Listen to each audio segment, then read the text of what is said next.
Good morning mga idol and welcome back.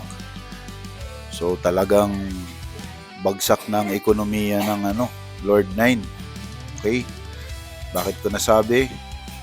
Ito, no? Siguro for the past basta nalot ko to. Okay?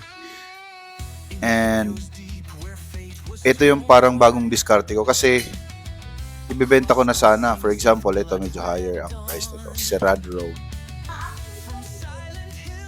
Yan. So, tignan muna natin upper and then Serad. Okay. For Serad na not appraised. Okay. Yung lowest price niya is 22 pesos na lang. Okay. Ngayon, sa Azam.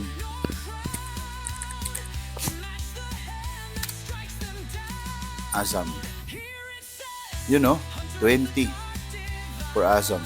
And yung leather na isa na nakuha natin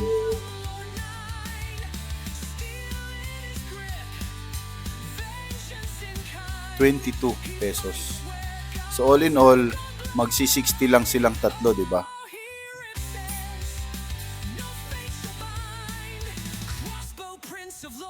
Magsi-60 lang silang tatlo. Ito.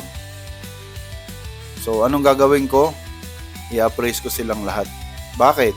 Kasi pag nag-appraise tayo, baka may chance na mas maganda yung stat na ibigay. Like yung defense 21, damage decrease, yung damage received decreased by 2 point something ata yun. And yung potion, oh, so biglang nagkaroon siya ng presyo, di ba?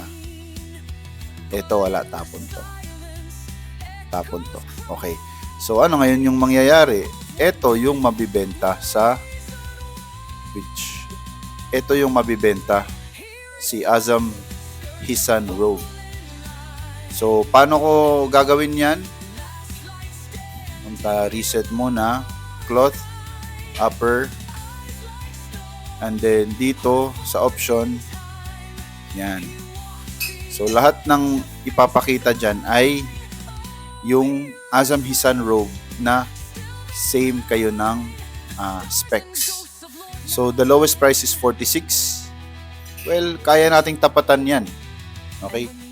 Compared naman sa kanina, di ba? So kahit 45 tayo. Double check ko lang kung 45 tayo. Okay na tayo dyan. Alright.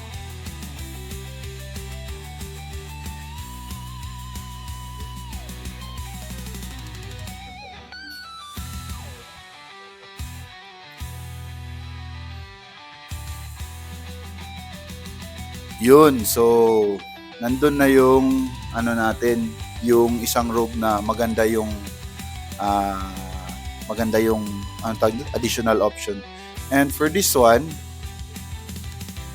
enhance natin sila. And then dismantle. So the two of them almost 1,000 na, di ba? So di ba tinignan natin, 22 lang yung price ng each.